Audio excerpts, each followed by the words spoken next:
On occasion, however, some of the premises were mistaken about the conditions of the rising.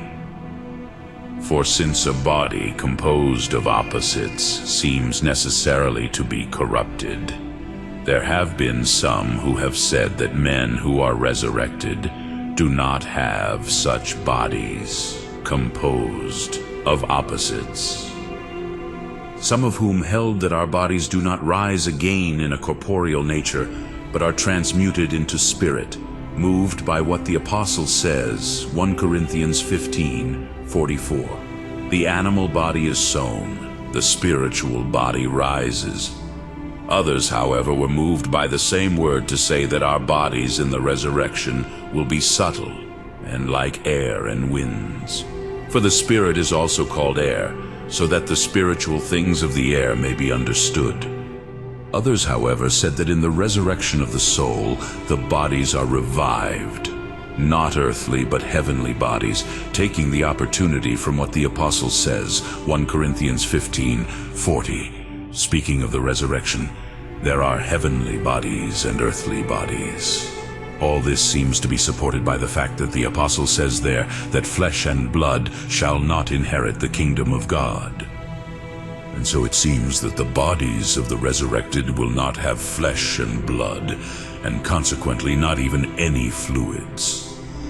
But the error of these opinions is manifest, for our resurrection will be conformable to the resurrection of Christ, according to the words of the Apostle, Philippians 3:21. He will reform the body of our lowliness configured to the body of his glory. But after the resurrection, Christ had a palpable body, consisting of flesh and bones. For, as it is said in Luke 24:39, after the resurrection, he said to the disciples, "Touch and see, for the spirit has not flesh and bones, as you see me having."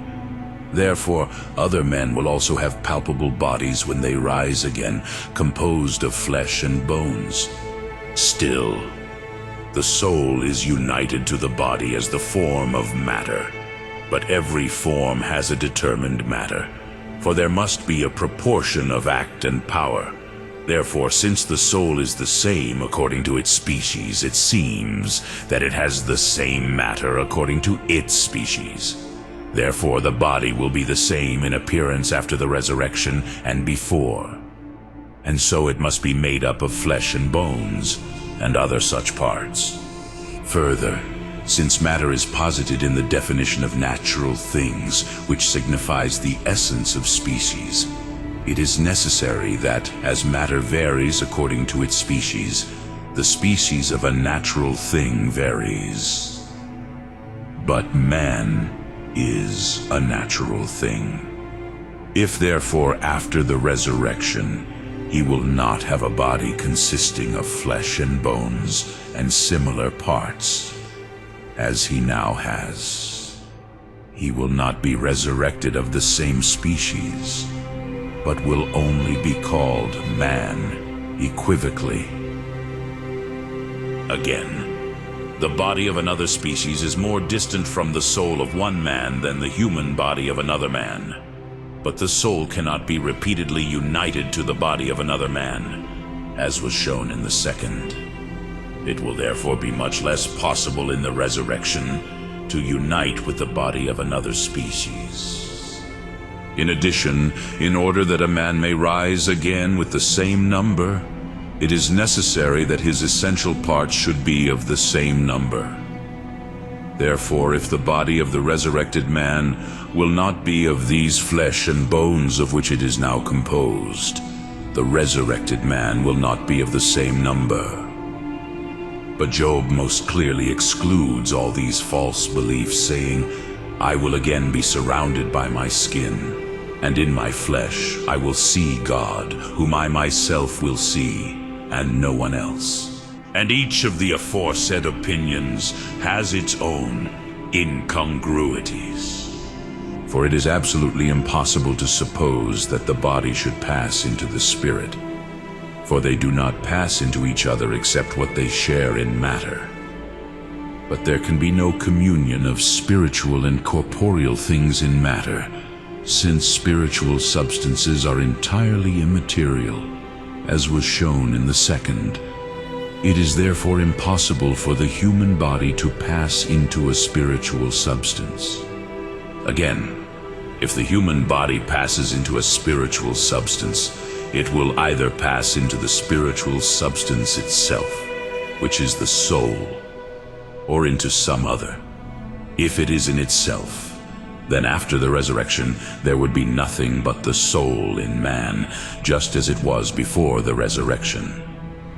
Therefore, the condition of man would not be changed by the resurrection.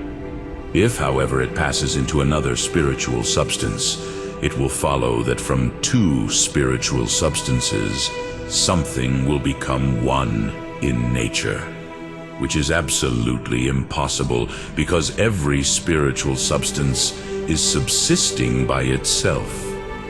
In the same way, it is impossible that the body of the resurrected man should be like air and like the winds. For the body of man and of any animal must have a definite shape both in whole and in parts, but a body having a determinate shape must be finite in itself, for it is a shape which is comprehended by a boundary or boundaries, but air is not finite in itself, but is limited only by a foreign boundary. It is not possible, therefore, that the body of the resurrected man should be airy and like the winds. In addition, the body of the resurrected man must be active, because without touch there is no animal. But it is necessary that the resurrection be an animal, if it is a man. But an airy body cannot be tactile, just as neither can any other simple body, since it is necessary for the body through which it is touched to be a medium between tangible qualities, so that it is somehow in power with them, as the Philosopher proves in the book on the soul. It is impossible, therefore, that the body of the resurrected man should be airy and like the winds. From this, it also appears that it cannot be a heavenly body. For the body of man and of any animal must be receptive of tangible qualities, as has already been said, but this cannot belong to the heavenly body, which is neither hot nor cold, neither moist nor dry, nor anything of the sort, either in act or in power, as is proved in Decalogue 1. Therefore the body of the resurrected man will not be a heavenly body. Still, the heavenly bodies are incorruptible and cannot be changed by their natural disposition. Naturally, the spherical shape is due to them, as is proved in De Caelo et Mundo. It is therefore not possible for them to take the form which naturally belongs to the human body. It is therefore impossible that the bodies of the resurrected should be of the nature of the heavenly bodies.